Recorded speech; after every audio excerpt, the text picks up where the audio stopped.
Magandang oras na naman sa inyong lahat mga kaibigan. Ang ating pag-usapan ngayon ay tungkol sa bagong survey ng SWS tungkol sa party list.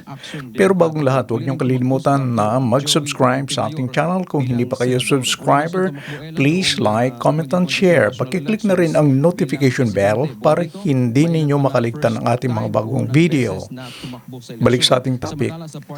Ang SWS ay nagsagawa ng survey tungkol sa voter preference for party list mula February 15 hanggang 19 sa pamamagitan ng face-to-face interview sa 1,800 na registered voters sa buong Pilipinas na may edad 18 pataas. 900 mula sa Luzon, 300 sa Metro Manila, 300 sa Visayas at 300 din sa Mindanao.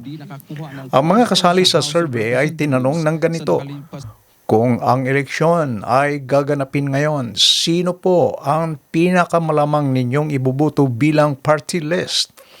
Sa loob po ng envelope na ito ang inyong baluta para sa pagbuto sa party list.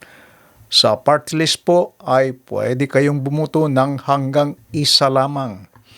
Paki-shade o itiman po ang oval na katabi ng pangalan ng mga tao na pinakamalamang ninyong ibubuto. Mga kaibigan, narito ang resulta ng nasabing survey ng SWS. Nangunguna ang 4Ps na merong nakuhang 9.61% mula sa mga kasali sa survey. Nangangulugan na magiging 3 congressmen ang magmumula sa 4Ps. Pangalawa ang Duterte Youth na nakakuha naman ng 8.28% sa mga tinanong o kasali sa survey. Ang katumbas nito ay 3 ring congressmen o representante mula sa Duterte Youth dahil nakakuha ito ng at least 6%.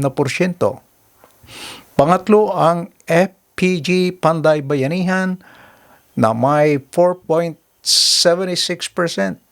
Nangangahulugan din na magkakaroon ng 2 representante mula sa FPG Panday Bayanihan. Sumunod sa FPG ang ACT-CIS.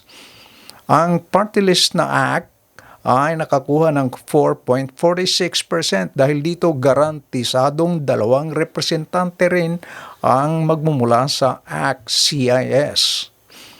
Sumunod naman ang senior citizens na may 2.99% mula sa mga respondents ng survey. Katumbas nito ang 1 representante.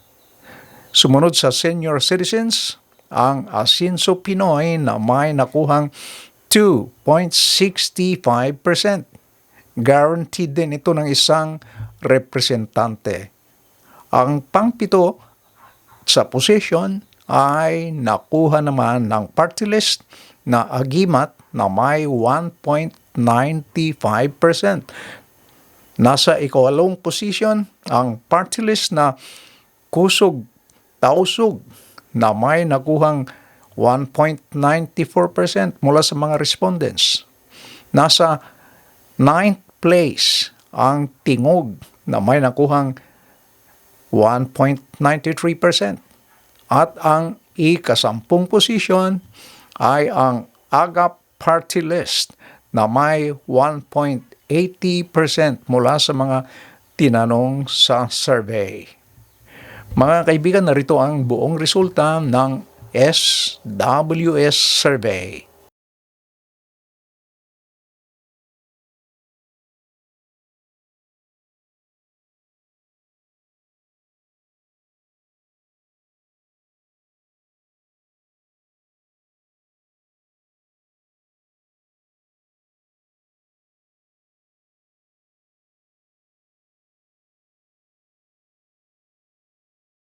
Meron ba kayong opinion, observation o reaction sa nasabing survey? Kung meron, please leave your comments. Mga kaibigan, maraming salamat sa inyong panunood. Thank you for watching and please don't forget to subscribe. Bye-bye!